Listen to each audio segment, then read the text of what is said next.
Now in this video we're going to start by talking about what causes slips, trips, and falls. Well, there are a whole lot of things that can cause a slip, trip, and fall, so it makes sense to organize our thoughts and really take stock of the major contributing factors. We'll start by focusing on individual characteristics that can increase the likelihood of a slip, trip, and fall. A lot of these are related to our age. So physiological changes in balance and reaction time, in leg strength, and in vision, and in health, and in our proprioception, our body's ability to sense where it is in space. All of those things tend to get a little bit worse with age, which is why we see the injury rates due to slips, trips, and falls increase as people get older.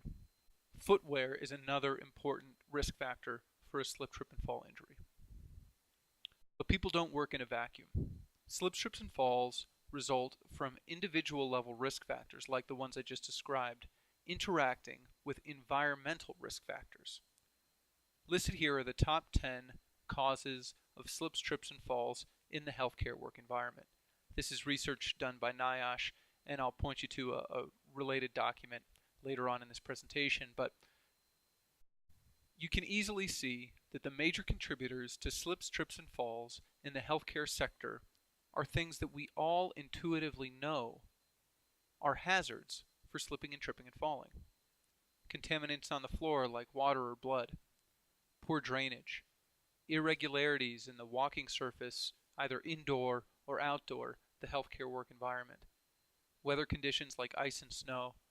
These things are not a surprise to us.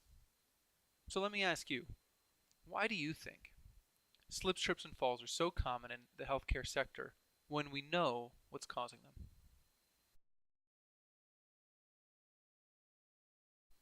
One potential explanation is that healthcare organizations don't prioritize slip, trip, and fall prevention as much as they could.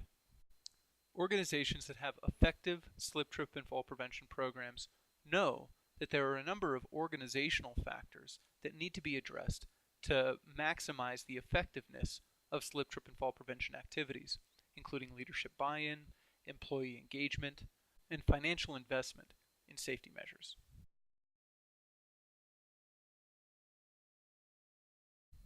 Now, there are some factors outside of the domain of the workplace that influence whether or not people and employees slip, trip, and fall. There may be hazards outside of work.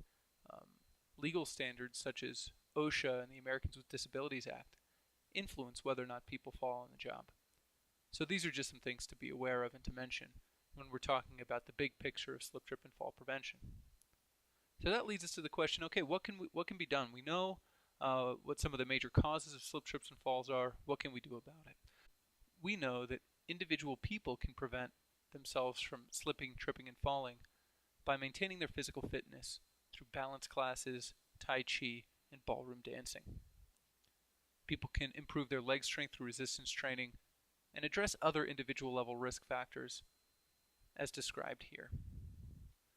The work environment can be designed to be more inherently safe, and as opposed to giving you all of the tips and strategies that have been demonstrated as effective, I'll just point you to this document developed by the National Institute for Occupational Safety and Health titled Slip, Trip, and Fall Prevention for Healthcare Workers. You can just do a Google search for NIOSH 2011-123 and the PDF will pop up for you to download. Now, when we talk about the organizational factors that can prevent slips, trips, and falls, it makes sense to ask, okay, who prevents slips, trips, and falls? Well, we know that management, maintenance and facilities, custodians, environmental health and safety, human resources, individual employees, worksite wellness managers, all of these people play a role. In other words, there's not just one person who prevents slips, trips, and falls. For a program to be effective, employees at multiple levels of the organization need to be engaged. And when we ask, how are slips, trips, and falls prevented? Slip, trip, and fall prevention really needs to be integrated into the overall structure of the organization. Now, there's some degree of influence that employers can have on the resources in the community that influence slip, trip, and fall prevention. Employers can push for insurance incentives that favor preventive action. They can point their employees to fitness classes in the community, and they can ensure that they're complying with both legal and non-legally binding standards.